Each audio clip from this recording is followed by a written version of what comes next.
मिट्टी में तो मिला दिया, पूरी तरीके से मिट्टी में मिला दिया। और आज जो आतंक का एक पर्यायवाची था अतीक, तो पूरा उसका किला ध्वस्त हो गया। आज उसके लड़के का भी इनकाउंटर में एसटीएफ ने मार गिराया है। इनके लिए एक आम बात थी मृत्यु करना, मर्डर करना लोगों का, और आज यही इसका उल्टा हो रहा है। आज ये लोग ख़त्म हो रहे हैं। इनकाउंटर सही हुआ है, आतंकवाद का खात्मा है। तो सपा सरकार में ज़्यादा था। ठीक, कहना यही है सभी से कि आतंक का अंत तुरंत।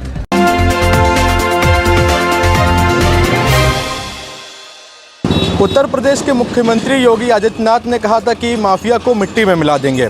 आज जो इनकाउंटर हुआ है उसके बाद से एक बार फिर से बयानबाजी सामने आ रही है। अखिलेश यादव भी इस पर हमलावर दिख रहे हैं। तो माफिया को मिट्टी में मिला देने वाली जो बात है वह कितनी सही हो रही है, कुछ युवा हैं हमारे साथ में, उनसे जानते हैं। माफिया को मिट्टी में मिला देंगे जैसा कि मुखिया ने कहा था, प्रदेश के मुखिया ने, क्या दिख रहा है? मिला दिया, मिट्टी में तो मिला दिया, पूरी तरीके से मिट्टी में मिला दिया। और आज जो आतंक का एक पर्यायवाची था अतीक, तो पूरा उसका किला ध्वस्त हो गया। आज उसके लड़के का भी इनकाउंटर में एसटीएफ ने मार गिराया है। तो पूरा प्रदेश आज सुकून समझ रहा है कि पूरी तरीके से हम लोग सुरक्षित हैं। अखिलेश यादव ने ट्वीट किया था इस मामले को लेकर, उन्होंने कहीं ना कहीं इसका विरोध किया है। अब विरोध किया है तो मुझे एक चौपाई रामायण की याद आती है, रामचरितमानस की, कि जब जब होए धर्म की हानि, बाढ़े असुर अधम अभिमानी, तब तब धरे प्रभु विविध शरीरा, हरे सदा सज्जन की पीरा। तो ये समाजवादी पार्टी जो आज विरोध कर रही है, या चाहे बसपा कह रही हो, तो ये इन्हीं के पाले हुए पोषित लोग थे जो आतंक करते थे, लोगों को परेशान करते थे, फिरौती लेते थे, जिनके लिए एक आम बात थी मृत्यु करना, मर्डर करना लोगों का। और आज यही इसका उल्टा हो रहा है। आज ये लोग ख़त्म हो रहे हैं। तो रामराज की स्थापना सा माहौल है, बहुत अच्छा माहौल है, लोग सुकून महसूस कर रहे हैं। अतीक अहमद के बेटे का आज इनकाउंटर हुआ है, एसटीएफ ने इनकाउंटर किया, कैसे देख रहे हैं आप उसको? इनकाउंटर सही हुआ है, आतंकवाद का खात्मा है। अतीक का इतना गुंडा राज प्रयागराज में था, या उमेश पाल का दिन दहाड़े गोली मार के हत्या की गई, आज उनकी हुई, तो कोई गलत थोड़ी हुआ, सही हुआ है। सरकार सही कर रही है। जो कदम उठाया गया है वो सही है? सही है। क्या संदेश दे गया? संदेश यह है कि आतंकवाद का बिल्कुल, जितने गुंडा माफिया, फिरौती लेने वाले, बदमाश, आज सब सरेंडर हो जाएंगे।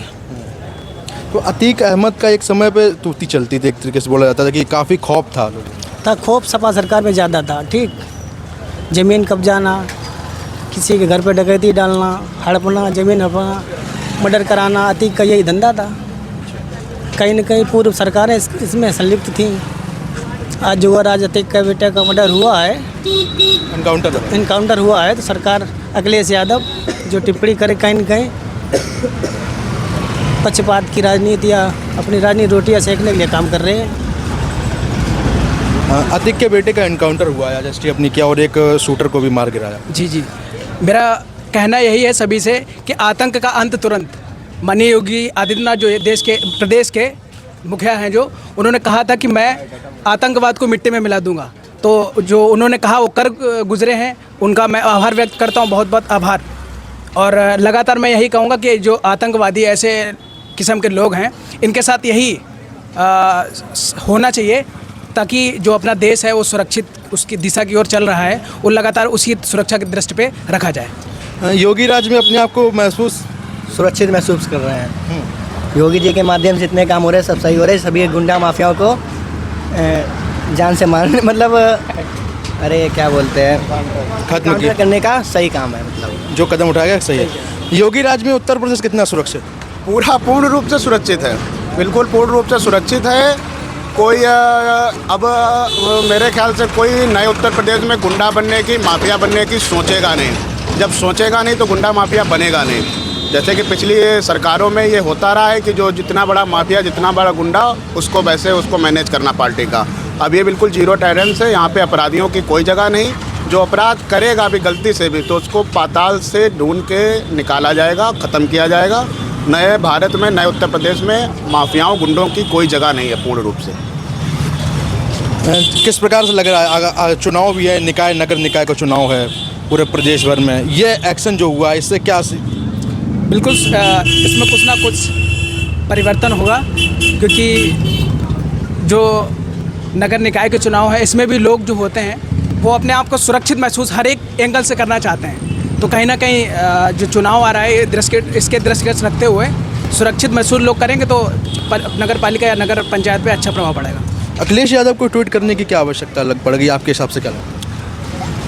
अब आवश्यकता तो है, उनकी पार्टी से कई बार वो एमपी का चुनाव लड़े हैं, उनके विधायक रहे उनकी पार्टी से, बसपा से भी उनका नाता रहा है, तो तकलीफ़ तो होगी, दोनों पार्टी का उनसे नाता रहा है, दोनों ही पार्टी में उनको संरक्षण मिलता रहा है। वो एक दिन में थोड़ी ना इतना बड़ा माफिया बना है, उसको तो बहुत लंबे समय से पाला पोसा गया है इन सरकारों द्वारा।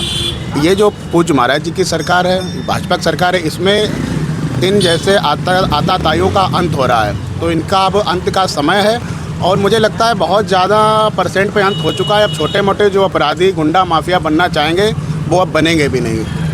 बिल्कुल पूर्ण रूप से शांति व्यवस्था स्थापित होगी, जो कि जनता के दिल में भरोसा हुआ है। और आज पूज्य महाराज जी का जनता ने बहुत आभार व्यक्त किया है, क्योंकि वो उमेश पाल भी किसी का बच्चा था, राघवेंद्र जो गनर है उनका खत्म हुआ वो भी किसी का बच्चा था, है ना। ऐसे कितने बच्चों की इन्होंने हत्या की है, अपने व्यापार इनका बनाया है इन्होंने।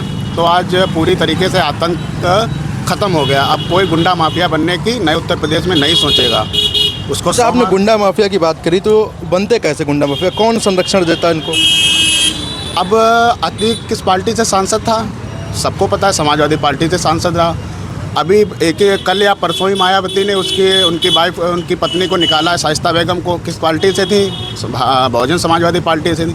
दोनों ही पार्टियों का इससे नाता रहा है अतीक का, उन्हीं के पालन पोषण में इसका साम्राज्य बना है। भाजपा सरकार में इसका अंत हुआ है। पूज्य महाराज जी ने संकल्प लिया था मिट्टी में मिला देंगे और वो पूरा कारगर साबित हुआ, मिट्टी में मिला दिया गया है। और अभी जो और अन्य अपराधी फरार हैं, अगर वो ज़िंदा रहना चाहते हैं तो मेरे ख्याल से माननीय न्यायालय में या पास में कहीं थाने में सरेंडर कर दें और कसम खा लें कि अपराध नहीं करेंगे तो शायद ज़िंदा रह सकते हैं जेल के अंदर, नहीं तो मुझे लगता है सीधे ऊपर जाना पड़ेगा अपराधी गुंडे। बिल्कुल। देखिए, हमारे साथ कन्नौज के कुछ युवा थे जिनका कहना है कि यदि अपराधियों को छोड़ दें या कोर्ट से की शरण ले लें। रोम श्रीवास्तव, पब्लिक हलचल, कन्नौज।